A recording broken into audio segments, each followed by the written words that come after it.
તમે petrol pump પર લોકોને ગાડીમાં, બાઇકમાં કે પછી નાના કેનની અંદર ડીઝલ કે પેટ્રોલ ભરાવતા જોયા હશે, પણ શું તમે ક્યારેય કોઈને આખી 500 કે 1000 લીટરની પાણીની જે ટાંકી હોય છે તે લઈને પેટ્રોલ પંપ પર પહોંચતા જોયા છે?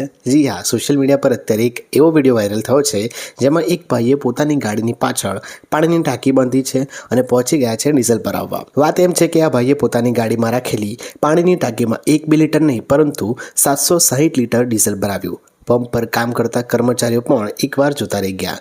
જ્યારે આખરે ટાંકી ભરાઈ ગઈ અને મશીન પર નજર પડી ત્યારે આંકડો જોઈને સૌના હોશ ઉડી ગયા. 760 લીટર ડીઝલનું કુલ બિલ આવ્યું અંદાજે 66,000 રૂપિયા. સોશિયલ મીડિયા પર લોકો હવે આ વિડીયો જોઈને અલગ અલગ સવાલો પૂછી રહ્યા છે. કોઈ કહી રહ્યું છે કે આ ભાઈએ આટલું બધું ડીઝલ કેમ સંગ્રહ કર્યો, તો કોઈ મજાક કરી રહ્યું છે કે હવે આ ભાઈ ડીઝલના ભાવ વધવાની રાહ જોશે. સામાન્ય રીતે સુરક્ષાના કારણોસર આ રીતે ખુલ્લી ટાંકીમાં અને આટલી મોટી માત્રામાં ડીઝલ કે પેટ્રોલ પદાર્થ ભરવા જોઈએ નહીં. તેમ છતાં આ વિડીયો ઇન્ટરનેટ પર ધૂમ મચાવી છે. ઘણા લોકોનું માનવું છે કે કદાચ ખેતીના કામ માટે અથવા તો મોટા જનરેટરને ચાલુ કરવા માટે આટલું ડીઝલ લીધું હશે. મિત્રો, તમને વિડીયો ગમ્યો હોય તો લાઇક કરજો અને આવા જ બીજા વાયરલ વિડીયોની ન્યૂઝ માટે ચેનલને સબસ્ક્રાઇબ કરવાનું ભૂલતા નહીં.